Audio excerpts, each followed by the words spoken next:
All right, let's cut the fluff.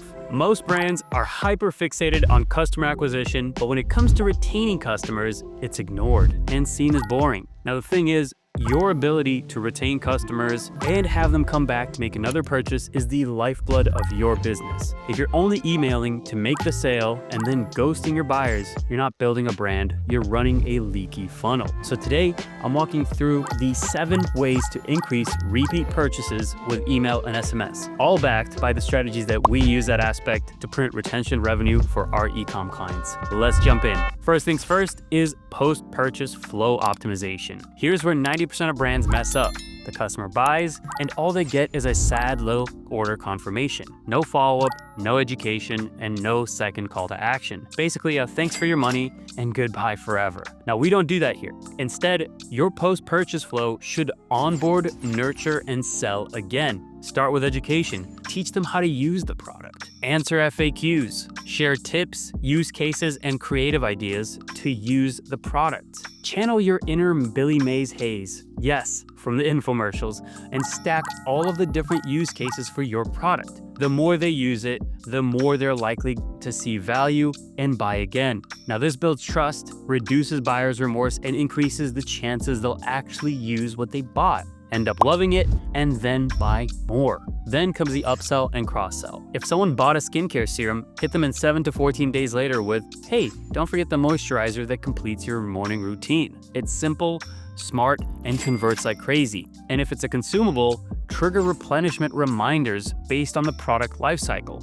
If it's a 30-day supply, follow up around day 25 before they run out. And post-purchase is where loyalty starts. Don't drop the ball on it. Next up is customer segmentation. Newsflash. Not all customers are created equal. You've got first-timers, VIPs, window shoppers, and people who ghosted after one order. So don't send them the same damn email. First-time buyers, focus on building trust, educate, and nudge them towards that second purchase. That second order is everything because it makes them 2 to 3 times more likely to become loyal, repeat buyers. VIPs, treat them like royalty. Give them early access to drops, sneak peeks, loyalty perks, and make them feel like an actual VIP because they are. And with at-risk customers, people who haven't ordered in 45 to 60 days, hit them with a win-back. Use urgency. Try something like, we saved this just for you, or your favorite item is back in stock, but not for long. Segmentation is what makes emails feel personal and not automated. Now, do you like what you see so far? Well, if you want a full retention audit to show you exactly how much money is sitting in your email list, click the link below and grab a free audit. Now let's move on to the next point. Moving on to loyalty and VIP programs. Loyalty programs aren't just cute rewards points. They're retention machines if you actually use them properly. Don't just have a loyalty program. Show it off. Tell people about it. Send updates when customers earn points. Notify them when they unlock rewards. And celebrate milestones like, hey, you've placed 3 orders with us. Here's a gift for you. You can also piggyback on existing offers to provide a bigger incentive to purchase. Like, hey, for this time only, 2 times the reward points when you purchase. When you gamify the experience, it makes every purchase feel like it's adding up to something bigger. I recommend using an app like Yotpo to track customer purchases and set up rewards programs. It's worked really well for us in the past. And as a bonus, you can also include a birthday flow to remind people about the rewards they might have for their birthday. It's their special day, so make your brand be a part of that special day. Rewards points is just something I use on a daily basis. I love it when I get a free Chipotle burrito because I got enough points. Now, yes, I probably spent $200 on Chipotle by that point, but it's nice to know that my purchases didn't go to waste. And for you real deal VIPs, send private launches, early access invite drops, and make it feel like a club and not on a guest list. Now let's talk about targeted campaign strategy. Here's where brands mess up. They send the same campaign to the entire list. Do you think your one-time buyers and your ride or die customers want the same email? Probably not. Here's what we do instead. We send out refill campaigns, like monthly reminders based on product lifecycle, seasonal tie-ins where we tie repeat-friendly product to holiday events, like a gifting angle, and education-first campaigns, teaching before we sell, especially to buyers who haven't purchased in the last 30 days. Now, the magic of campaigns isn't what you send, it's who you send to and when.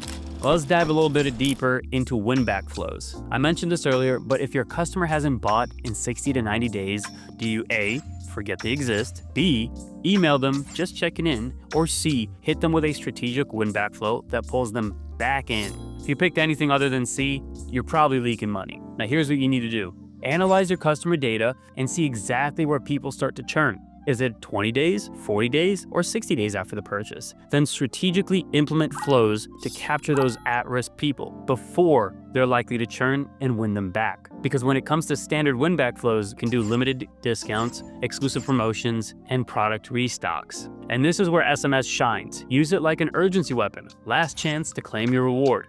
Keep it short, direct, and effective. Win-backs are how you stop one-time buyers from ghosting you forever.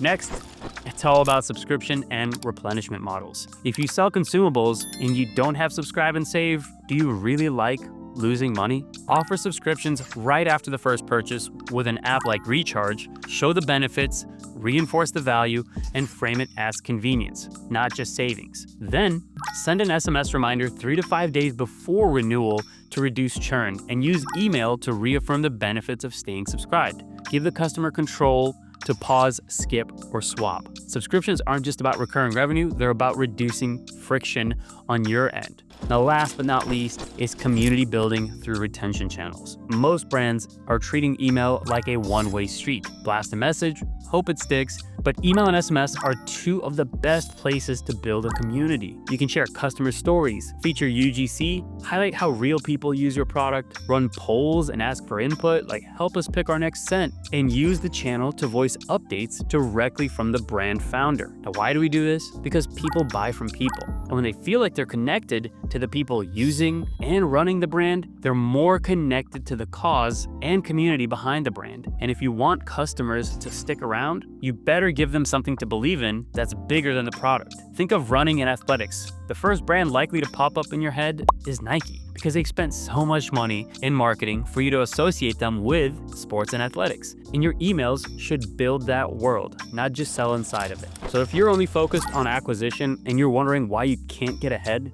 now you know. Use these 7 strategies and I guarantee you'll squeeze more revenue out of your existing customer base than you thought possible. Now, if you want my team at Aspect to personally look at your email and SMS setup and show you exactly where you're leaving money on the table, apply for a free retention audit down below. And if you like the video, hit the like button. If you want to see more videos like this on a weekly basis, hit subscribe down below. And YouTube thinks you're going to love this video right here, so go ahead and check that out, and I'll see you in the next one.